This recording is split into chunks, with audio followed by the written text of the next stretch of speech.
A very good morning to one and all. So today we are going to discuss an important topic, that is securitization.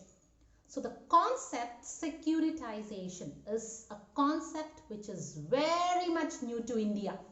But this concept is not new to the developed countries because this concept has developed the debt market in the developed countries. But in India, we have not implemented securitization into our financial curriculum. Because if this is implemented, it will bring a great change in the debt market. But in India, we are still in an infancy stage.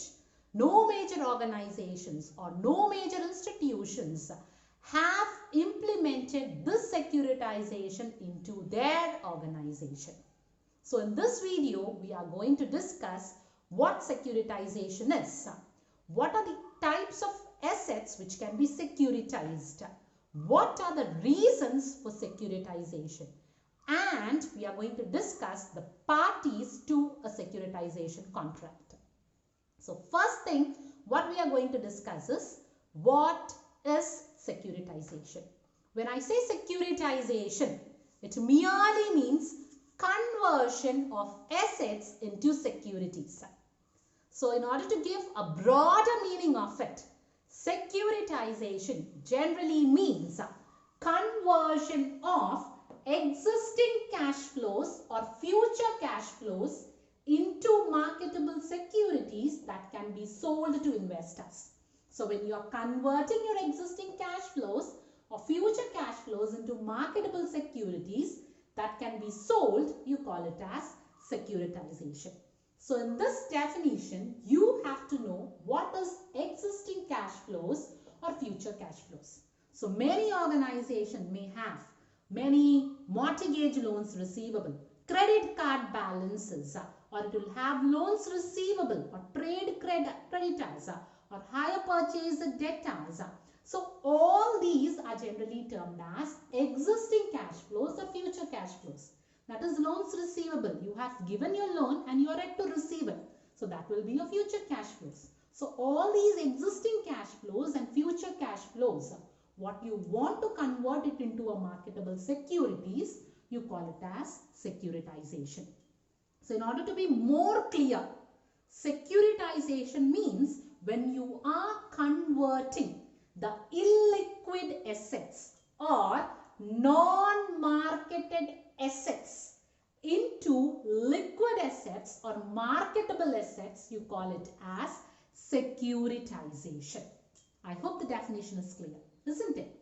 And now, what are the characteristics of the assets to be securitized? You cannot straight away securitize all the assets. An asset should possess certain features which can be used as a securitization. So what are the characteristics of assets which can be securitized? The first one is cash flow. The assets what you want to securitize should generate a frequent flow of cash flow. Only then you can securitize it. And the second one is securities. That is the assets which you want to securitize. It should be backed by a security. Let me give you an example. If you are giving a mortgage loan, then that loan will be backed by a property or a security on which you give a loan. So when you are going to securitize, the assets should be backed by a security. And the third characteristic of an asset is it should be homogeneity. That is, whatever is documented, the product type, its functioning, everything should be similar to the documentation. And the fourth feature is no prohibitions over the asset. There should not be any restrictions over the use of asset. Then that can be securitized. And the last feature of asset is independence from the originator. So when you want to securitize the asset, there should not be any conditions regarding the implementation of the asset from the originator. So it should be free from all the conditions from the originator. Only then assets can be securitized. Clear? And coming to the next one, what is the reason for securitization? That is why a company or an organization or an institution goes for securitization. There are a couple of reasons for securitization. But what are the main reasons for it? The first one is it improves return on capital. So if you want to improve your profit percentage, if you want to improve your return on your capital or investment, then in order to improve your return on capital, you go for securitization. The second reason is to raise a finance from when other sources of finance is not available. So when other sources are blocked and when you want immediate finance, then securitization can be used to raise additional finance. And the third reason is to improve return on assets. So when you want to improve the return on the assets what you want to get, then you can use this tool as improving return. And the fourth one is to achieve regulatory advantage. So when you are going with securitization, you will not have any strict conditions or you will not have strict regulatory framework over your asset. That is the fourth reason. And the fifth reason is to diversify sources of funding. So when you want to generate funds from different sources, then this will be the ideal option to diversify your funding. And the last one is to reduce credit exposure.